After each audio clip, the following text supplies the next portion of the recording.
Rumah Belajar, kembali lagi di Rumah Belajar. Belajar di mana saja, kapan saja, dengan siapa saja. Kali ini berjumpa bersama saya, Betty Marlina, calon duta Rumah Belajar Provinsi Sumatera Selatan 2019. Kali ini kita akan mempelajari materi di kelas 6 SD mengenai gerhana matahari. Sebelumnya, tujuan pembelajaran kita hari ini adalah sebagai berikut.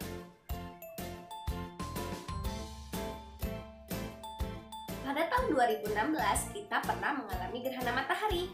Apa sih gerhana matahari itu? Dan bagaimana prosesnya?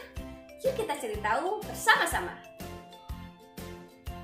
Bumi, matahari, dan bulan adalah benda langit yang terlibat dalam peristiwa gerhana matahari.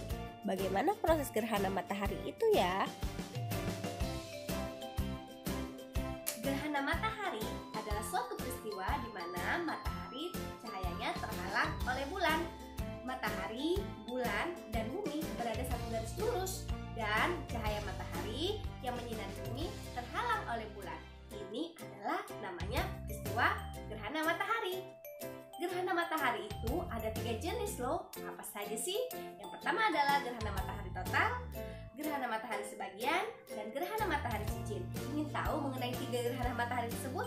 Yuk saksikan video tayangan berikut ini di sumber belajar di konten Rumah Belajar Kemdikbud.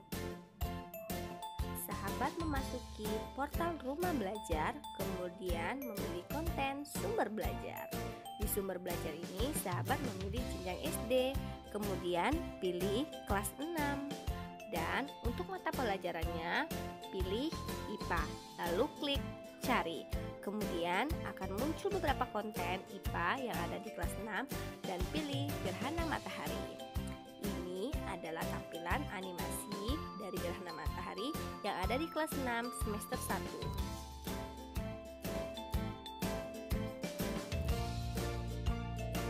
Salah satu fenomena alam yang cukup menarik untuk diamati adalah fenomena gerhana matahari. Mengapa demikian? Hal ini karena gerhana matahari terjadi di siang hari, di mana waktunya orang sedang beraktivitas.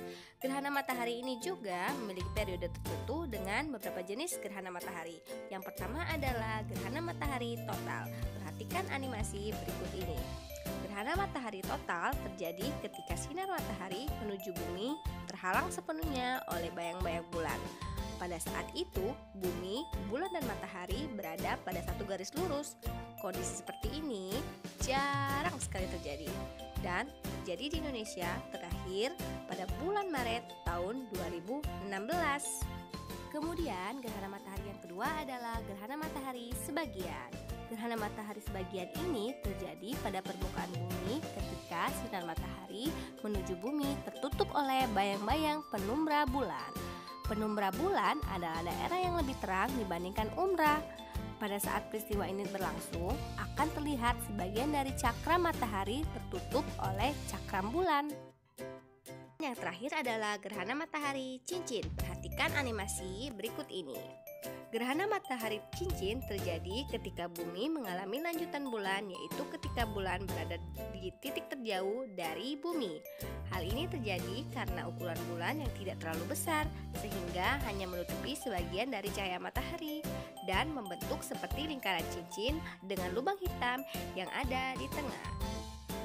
Nah, sekarang sahabat Rumah Belajar sudah mengetahui apa itu gerhana matahari dan jenis-jenis gerhana matahari. Untuk menguji pengetahuan sahabat mengenai gerhana matahari, coba kerjakan latihan yang ada di sumber belajar berikut ini.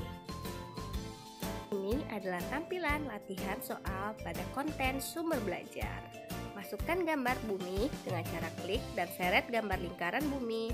Lalu kemudian cocokkan pada lingkaran 1, 2, 3, dan 4. Sekarang di lingkaran pertama, bumi kita letakkan di lingkaran pertama dan terjadi gerhana matahari total. Lalu di lingkaran kedua terjadi gerhana matahari sebagian. Kemudian di lingkaran yang ketiga terjadi gerhana matahari cincin. Dan di lingkaran keempat terjadi gerhana matahari sebagian. Sahabat sudah mengetahui jenis-jenis mengenai gerhana matahari. Itulah tadi materi kita mengenai gerhana matahari. Semoga bisa bermanfaat untuk semuanya. Jangan lupa kunjungi portal Rumah Belajar di belajar.kemdikbud.go.id atau download aplikasinya di Play Store Portal Rumah Belajar, belajar di mana saja, kapan saja, dengan siapa saja. Terima kasih.